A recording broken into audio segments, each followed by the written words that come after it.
You know, I, like many people, recognize Survivor as the first and truly best reality TV show. And today I want to start talking about the current season of Survivor, Survivor 45, and just kind of like give my thoughts on the episode, where I think the season kind of might be heading.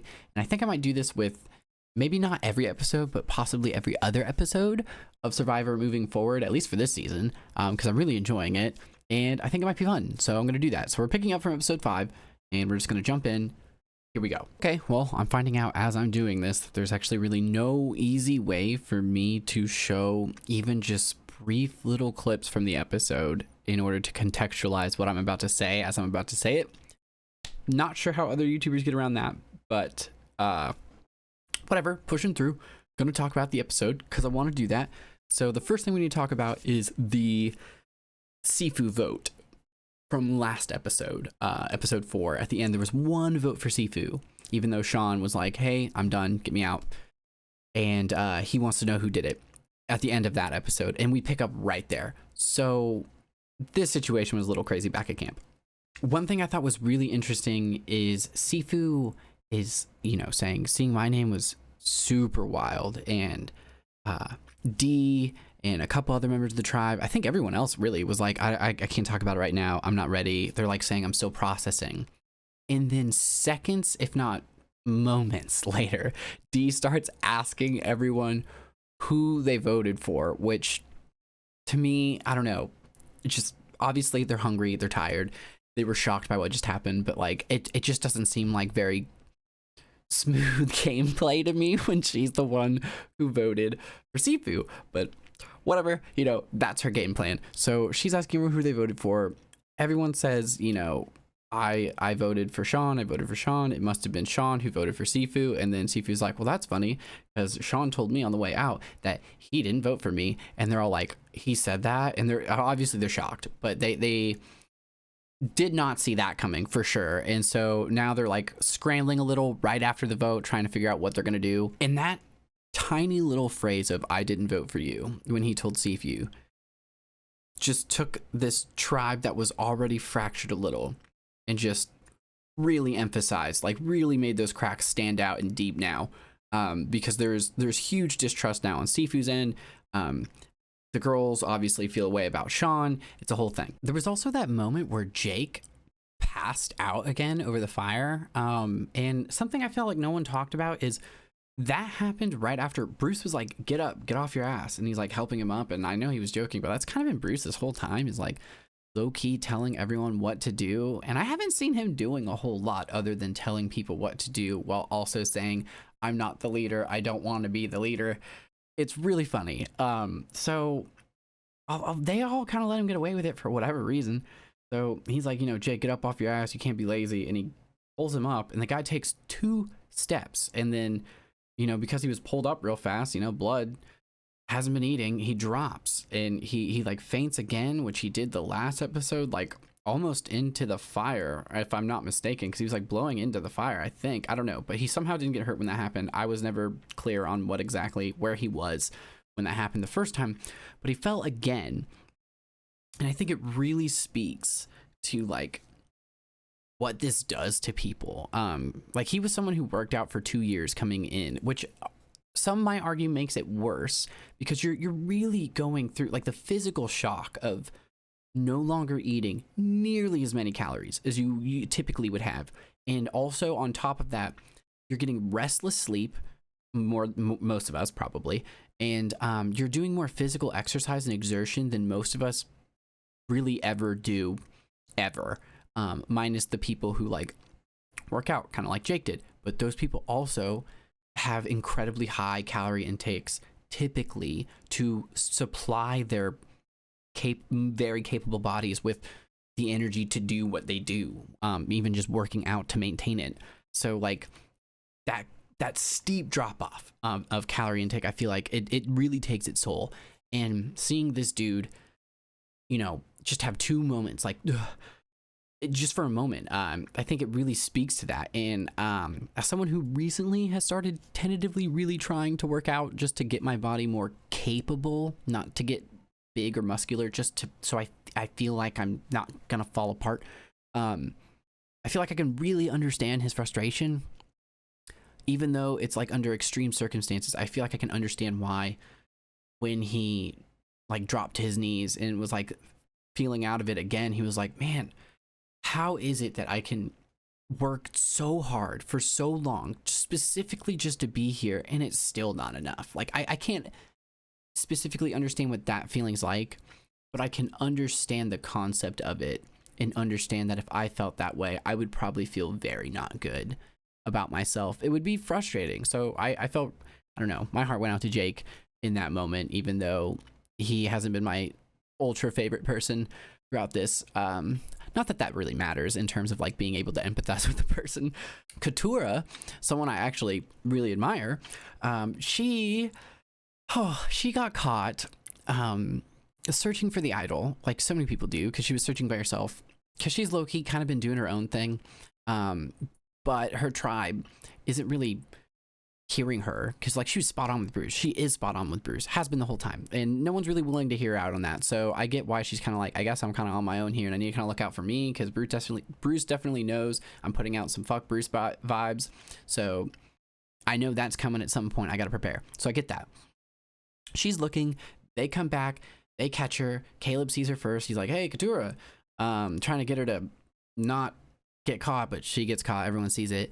And one thing that's weird about this situation is every time someone gets caught looking for the idol, the rest of the tribe, even if the rest of the tribe is who saw the person looking, they're like, okay, they have it. And they all are just like, okay, so Katura has an idol. You saw her looking. Why would she be looking if she already had it? Why would you risk getting caught looking for it if you have it? It doesn't make any sense. But it's just, I don't know, hungry, tired brains are pretty funny when it comes to like groupthink. And obviously they're only funny in the context of Survivor on a game show where it's like optional and people can be medically removed. A hungry, tired brain outside of this for no reason other than just like wealth imbalance or something like that is horrific and tragic and should be avoided and could be avoided. Just to clarify, Caleb, who is my current pick, and when I say that, I mean, I don't mean like I think he's going to win. I mean it as like I would really like it if he won. Which a lot of people don't like Caleb. I don't know what's going on here. I think Caleb's cool. Maybe I'm forgetting something, like a little backstory, something. But so far, I'm really liking him. But he sees this as a perfect opportunity to buddy up to Katura and kind of like offer her an olive branch, which he's really good at. And I think that that's why I think he has actually also a good chance to win. It's very Boston Rob-esque the way he gets these one-on-ones with everyone, and he's slowly creating these one-on-one alliances where it's just a two-person alliance, the best way to do it. And so everyone's going to feel like I can take Caleb further, and that's all you need. You just need everyone to feel like I can work with them, I could work with them. And so long as you're the more people whose plans you're in to get to the end, the better your shot is. And I feel like he really understands that assignment, and he's doing very good at quietly getting there. If he can keep it quiet, I think he'll make it really far. But there's always the chance someone can blow up his game. There's been a lot of blowing up games in this season with 2 quitters, which was really disappointing. The second one was pretty disappointing, but it is what it is, and people have the right to quit. You know, like obviously it's a little lame for production because they spent money and they were hoping to get content out of this person, whatever. But at the end of the day, if a person thinks they're physically incapable or does not want to be there, or for whatever reason, you know, if they withdraw their consent to be on Survivor, they deserve to be able to leave Survivor. I stand by that. I wish people would give quitters a little less shit. Obviously, sometimes it's deserved. Like a Colton, maybe a Sean, I don't know. Sean kind of talked me into it, I'll be honest. Like the way Sean was talking, I was like, man, I kind of get it. Even though Jeff called it out as like a bad quit. Where was I even saying? If he can keep it quiet and not get his game blown up, that's right. Yeah, he can definitely make it far. Yeah, sorry. I just got distracted talking about quitting. Moving on. There was this really weird moment a little bit into the episode where all the women of Reba were talking about losing respect for Sean, which is pretty rich. because their initial plan, okay, so they lost respect for Sean specifically for blowing up their game when he was already out, which I have a few things to say to that. One, you're not out till your torch is snuffed. His torch was still lit when he spoke to Sifu. It was during the hugging part. The hugging part that happens when every contestant leaves, always. Also, during that part, which has always been a thing, more or less, is there's a quick interaction between the still playing players and the player about to be snuffed. And they even say like a couple goodbyes typically after snuff, like, bye, what, you know, like, have a good time, everyone, or like, it's just a game, don't worry about it, or like, I hate you all, like, whatever it is. They do that. So like, I think that was all fair, honestly. Sifu asked, he took advantage, hey, did you vote for me? He said no. He's allowed to do that. That's part of the game. You run that risk every time you make a play. Someone can always blow it up on the way out. It is a move, it is a look, but the chance has always been there. So in my mind, it's always quietly been part of the game. Also because their initial plan was to turn on their alliance and keep him. So even though it was to keep him and he kind of burned them afterwards, I get like why they're saying like, oh, that's really lame. It is a little, I agree. But you were going to betray your alliance. You can't, oh, I don't respect him much, or like I lost respect for him. What are you talking about? Like, it's Survivor. I just thought that was a funny moment. We got this really powerful, this is one thing I think this season is doing really well to highlight the 90-minute episodes, 60 minutes, but 90 minutes with advertisements. Because I guess the USA does more advertisements than anyone else, because I was hearing people outside the US talk about how like it's specifically an American thing that determines that 30 full minutes will be advertisements. Maybe the rate's less other places, I don't know. But yeah, 60-minute episodes, 64 minutes I think technically. But they've used that to like show more camp life and let us get to know each player a little more, which is really nice because it helps you remember the players, one, but also remember the season, two, because you can't remember the season if you don't remember the individual players. But they also don't do it all at once anymore. They kind of like spread it out throughout episodes. So like we got this really personal dive into Dee's background. And she spoke about how, you know, like the US embargo has greatly affected her parents' lives growing up in Cuba, and how like they sacrificed so much, you know, coming to America, and that ties into her whole Survivor story and why she's trying so hard. And I don't know, moments like that where we get to actually have like this deep dive into someone's life and they get to talk about things. I think it's really, really, that's what helps viewers like relate to the characters and even care about who wins. And I think that's why the last few seasons have been pretty meh for a lot of us, because it's just felt so go, go, go, go, go, go, go, advantage, advantage, advantage, advantage, challenge, challenge, challenge. It's been hard to invest on a personal level in anyone in a long time. So I don't know. I just wanted to say, like, I think production is doing a better job with the edit and also with the timing of things, if that makes sense. But yeah, that was a really cool, sweet moment, and I just wanted to shout that out because I thought that was good. The main thing I was gonna say, yeah, about that though, is getting those deep edits is literally what gets me usually to pick my winner. Like, I want this person to win. It's that backstory. And if it's not that, I have to rely on like how I watch them interact on the island, which is fine, but it's better when it's both, because the more you see of a person outside the island, the more interesting the show gets as we try to reconcile this idea we got of them and their outside life and the idea of them on the island. And I think the more rewarding, well, actually, the people on the island, they know what they're like outside the island, but like we get to get some insight in on that reward that they get, where they have to reconcile, this is who I am in real life, this is who I am on Survivor. You know, how is that actually the same person? And how does this all mix together to form me? I think that's the human part that really makes a lot of us super interested in the game. Sifu, in secret, made a fake idol, and it seems like he might be crafting a little play with it, kind of, but it ends up not really going anywhere in the episode. and almost falls flat on its face anyway, because shortly after, kind of stealthily, not super nonchalantly, but a little nonchalantly floating the idea out there that he has an idol, he makes this pretty passive aggressive, but still kind of direct threat at Jay with this Tai Chi push-pull thing, which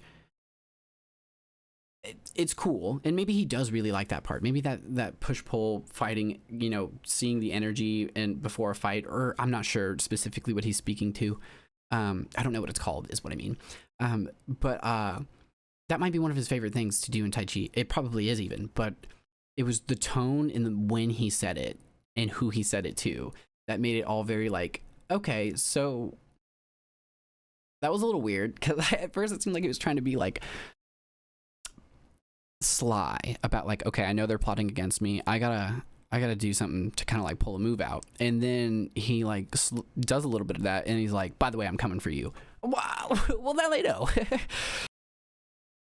We have to talk about the Pokemon moment. We have to talk about the Pokemon moment. Okay, I'm gonna be honest. I'm gonna be brutally honest. I have not liked Drew since we got a preview of the people coming on this season, because he reads to me like a super narcissistic, I am very smart guy. I mean, he came in and he just wouldn't shut up about how he went to an Ivy League school and he's the smartest person to ever play Survivor. So right off the rip, I was like, oh, cool. It's Gen Z Andy Bernard come to play Survivor. This is going to be terrible. And like at first, when Brando was talking to him, bonding over Pokemon, I was like, oh, this is not good. Brando's game's ruined. I can't believe he's gonna like pair up with Drew. There's no way Drew's ruthless. He's just gonna like totally screw him over. But it's cool because Drew just straight up tells him, yeah, there's no freaking chance I'm working with you. So that goes out.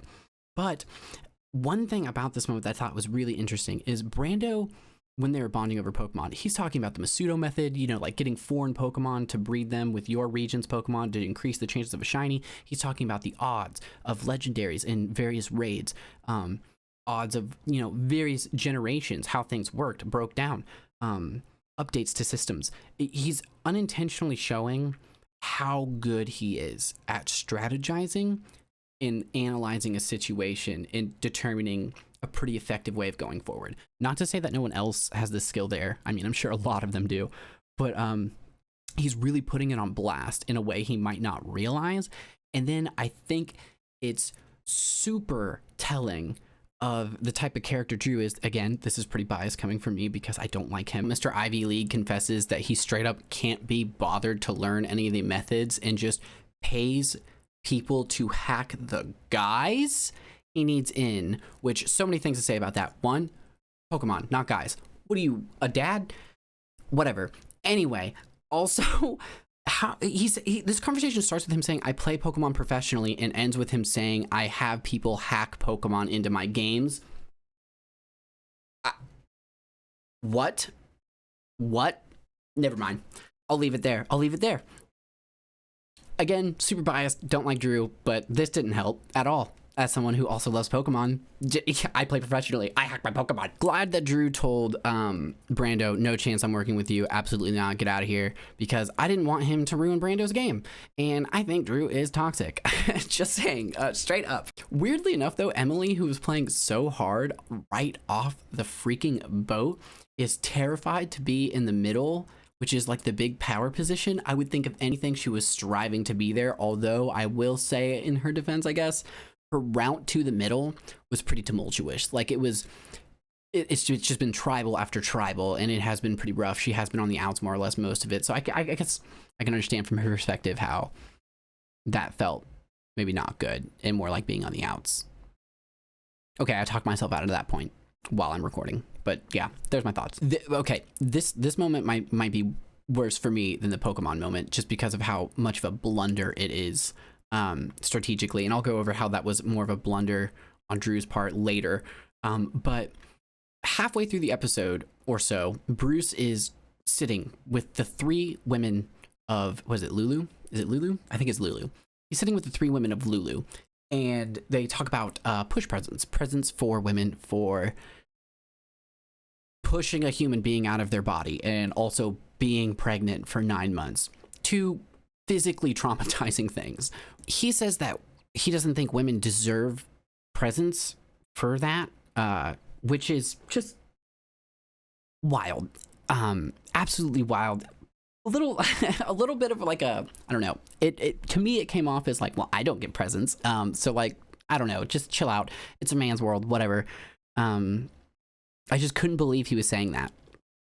And even if you, for whatever reason, agree with Bruce that women should not get presents for physically traumatizing their bodies and themselves, I think we can all agree that voicing that opinion harshly to the 3 women of your tribe, probably not the greatest strategic move.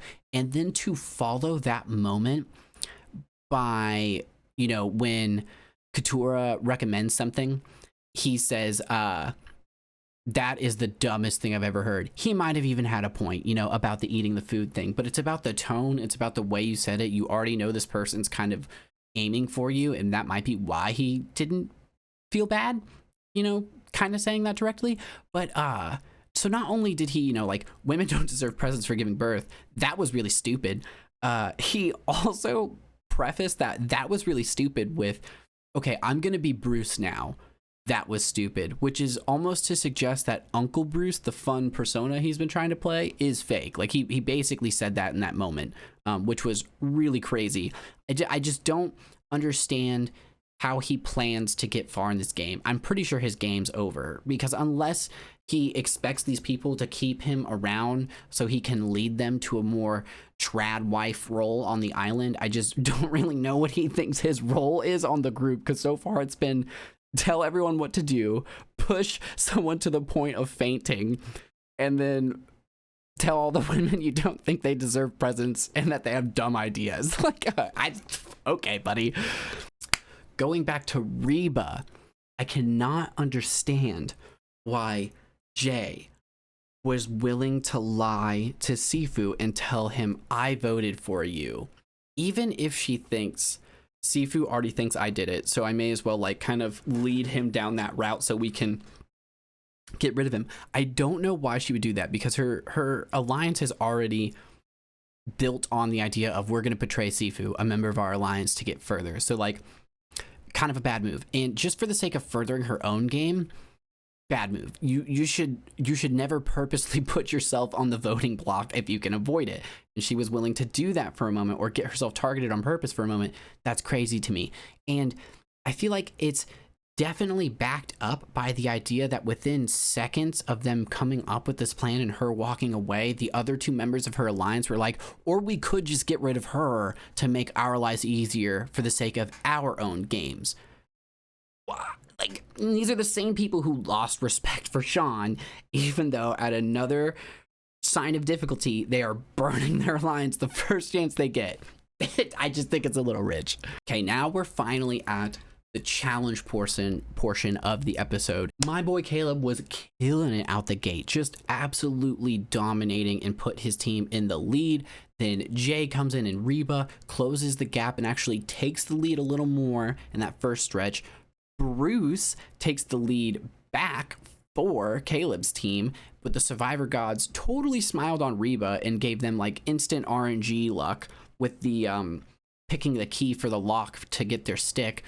So they were on that first. Drew couldn't pay anyone to hack the rope for him, so he was really struggling with it and just could not get it done. They ended up pretty much falling out of the challenge right here at this first leg of it, or at the end of the first leg of it. There's not really much they could do to come back. Bruce totally choked on the slingshot, just missed over and over again until he finally gave himself words of encouragement, was like, come on, Bruce. And then he did it, to be fair. Bello at this point was like completely out of it. I think they did get to the point where they were shooting by the time Bruce was done, but also by the time Bruce was done, Reba had nailed 2 shots. They were down to their last person, and like it was just 1, 2, 3. Like they were just hitting everything back to back to back. So Reba won quick, done, out. So now that Reba's won, it's between Bello and Lulu. And like I said, Bello's pretty much out of it at this point. Lulu's on their second person, and they get it pretty quick. Caleb closes it out with just the most deadly aim I've ever seen. I'd love to show the clip of it right here because it was such a good shot and Caleb's my boy, but I can't. Just know he timed it up really well. Jeff was even like, oh, he's got all the time in the world. And he just like had this look on his face like, I got this. And the producers had the edit really good. And like he let go of it and it was like spot on in the center, just about hit it real hard, real solid. It was just perfect. All I'm saying is Caleb's the winner in my eyes already. So, like the conversation for all tribals, this starts with the pre-tribal scramble happening on Below, and this is Below's first tribal, so they're scrambling even harder than ever before. And they decide to go that whole respectful scramble route, which always cracks me up because scrambling at the end of the day is specifically calling out an individual you want to get rid of other than you, minus the people who are like, anyone but me, our Sandra queens, you know, queen stays queen. But, the idea of like this, oh, we're going to be respectful as we lie to each other's faces and ultimately blindside someone makes me laugh, but I get it because you just don't want it to be more of a hell than it already is guaranteed to be. So Below starts their respectful scramble. Brando starts trying to set up a play with Drew, saying he's lying. Okay, so he says, you know, let's just take Kendra out. I'm willing to give you my advantage if you vote Kendra out instead of me, which is wild. Never give up an advantage. What are you doing, Brando?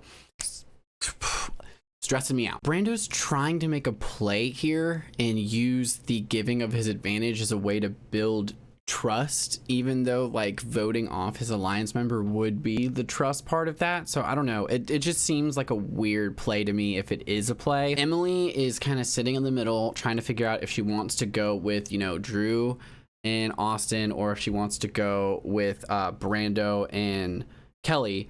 And she's, you know, listening to both sides at first, but then when she goes to talk to Drew, she instantly tells Drew Kelly's plan to get rid of him and like get him out, and just kind of burns that bridge right away, or at least gives Drew all the power with the information. Then Drew rats out Brando to Emily, which makes Emily ironically not trust Brando, even though she just told Drew Brando and Kelly's plan straight up.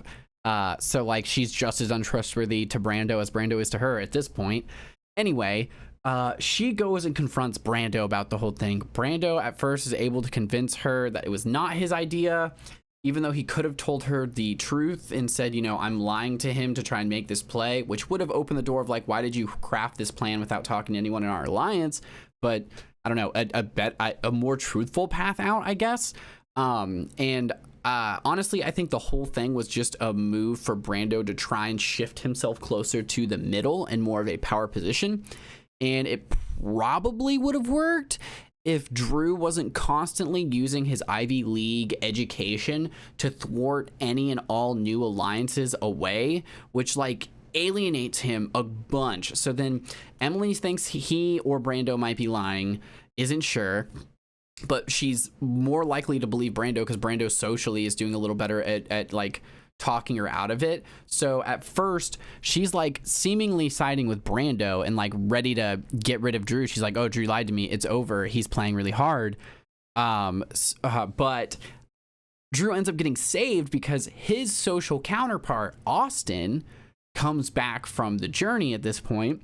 He lies to the tribe, you know, says that they had to do like this whole coconut challenge that they didn't have to do and that they didn't win an advantage and no one ate. He then tells Drew, of course, you know, that he got the amulet.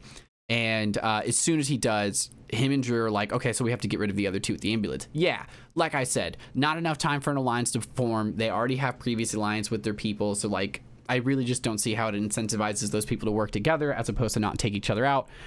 But whatever, I guess it does kind of accelerate the game in some way. And because of the current situation where Drew is in a bad way, it seems like he's on the way out. Austin is able to schmooze Emily with this revealing the advantage, even though they're low-key revealing to Emily, hey, we lied to you again, and we're letting you know you're the last to know yet again. They let her know about the advantage and stuff, so she is kind of back in the middle at this point, and you really can't tell which way it's going to go. But this was their best chance at saving Drew. And again, I feel like Drew blew up his own social game with his just like, I refuse to work with anybody, I don't trust anybody. He was just being too standoffish, like too openly standoffish, and like blowing up everything, every little opportunity that came his way. You know, a new potential secret path, he just blew it up. And so it like his options were so few and so early on. You know what I mean? Like, his game is easily identifiable at this time because you know he's going to go with Austin. You know he's not open to anything, at least not meaningful. Like, I wouldn't trust him at all. Like, if he said, "Oh, I'll work with you this vote," I would definitely hear this vote part. Like, there is no long-term loyalty with this person. He sees no path forward other than the path with Austin, which might be cool in the JT sense. It might work, but it might not. I don't understand why people don't call out power couples when they're two dudes or two women. Like, they just don't see it. Maybe that's part of heteronormative society, but like they'll talk about the power couple all day long and get rid of two people who have sneezed at each other or sneezed at the same time on the island, you know, like that. But they won't. No one's saying anything about these other two who are spending all their time together and making moves. But whatever. Then we get to Tribal. And it's clearly a Drew versus Brando thing. At one point leading up to Tribal, they're on the beach, and Drew even, like, in a Freudian slip says, you know, like, Battle of the Nerds, while he's just sitting there with Brando. Like, I don't know what that was. He, like, basically straight up said it. But one thing that was kind of interesting about Tribal is Drew shows that he doesn't actually enjoy lying to people or find it easy, which is nice because, you know, obviously any good Survivor edit has like a villain or someone you're rooting against. And for me, clearly that is Drew here. But like, he's not like, I don't think he's like a bad person. I just think he's arrogant, you know what I mean? But I don't think he has like hate in his heart. So that wasn't surprising. And it's always nice to see when people are like, I mean, yeah, I'm playing this game, but it's freaking complicated, man. You know, they're real lives, real people. That being said, I do also understand Emily's super practical approach of like, it is a game for $1 million. We have to lie to people. So I can understand both perspectives, but I felt good seeing a side of Drew that I probably otherwise would have assumed wasn't there. Like, that shocked me. I'm a little ashamed that it shocked me, honestly, because like it showed me that I'm applying way too many real life characteristics to this person based off their gameplay, which is like a lesson I think we all constantly learn through Survivor, but especially the players. But anyway, yeah, so that like I understand both approaches, and it's really hard to say after all said and done in Tribal which way it's going to go. It's very clear that Emily's in the middle. It's very clear it's going to be Drew or Brando, but you really have no idea. And then we finally get to vote. It's a 2-2 tie between Drew and Brando. It comes down to the last vote. It ends up being Brando. And I think it's probably ultimately because Brando ended up getting caught in his lie, which made her think he can't really be trusted. Plus, Austin and Drew are coming through with like the second advantage that they've told her about now. So like they're just raining advantages over here, and they seemingly have lied less. So I think she made a practical decision from her perspective and went with them, and it left Kendra. I've been saying Kelly this whole time. It left Kendra shocked and visibly upset. I can't believe I just realized I've been saying Kelly. Oh my gosh. Okay, whatever. Yeah, so she was very shocked, very upset, like wearing her emotions on her sleeve, true to her form. And I feel for her because this totally came out of nowhere. I feel like she had only half the information of the tribe going into Tribal. But yeah. So that was episode 5. All in all, I thought it was a pretty good episode. Caleb's definitely my pick still. I think Bruce is on borrowed time. I think Drew was really, really smart to pair up with Austin because he clearly needs someone to help him schmooze socially or like smooth things over socially, because for whatever reason, he was like really falling out when it was just him on the island with Emily. Granted, he was outnumbered kind of 2-1, but I still feel like if Austin wasn't there to save the day with an advantage as like a bargaining chip kind of, it would have been Drew for sure. I don't understand why people aren't pointing out the power couple. That's really weird to me. I kind of hope that gets broken up soon. Otherwise, they're just going to dominate to the near end, if not end. The challenge wasn't as bad of a blowout this week, which is kind of nice, because this season they have been kind of blowouts, which is every now and then it's all right, but like a season full of blowouts is not fun to watch. It's disheartening if you care about the other tribe, or especially if you want someone on the other tribe to win. And it's like, I don't know, it's just, there's no tension. The amulet advantage is cool and interesting to bring back, but again, I only see that scenario going one way unless there's specifically been some merges previously that play into who the three are. So it would have to be such a producer controlled situation to play out the way I think they intend it to, or hope it might, that I don't think would ever really work. It just doesn't make sense for someone to risk that much of their game on such an outside chance, in my opinion. But yeah, that's kind of where things are after episode 5. Let me know what you guys think of this style of video. I'm sorry I couldn't do intercut footage of the episode like I wanted to. I can't figure out a way to do it. I'm seeing other people have found really convoluted, sneaky ways of doing it, and it just seems like way too much to do on the fly, 1, and 2, maybe too much to do in general. I'm not sure. But if people are okay with this format of, like, you know, going over Survivor, maybe it's something you can watch after you watch the episode or something, then I'm probably definitely going to keep doing these because I really like Survivor. I clearly have lots of opinions about it, and yeah. So thanks again for watching.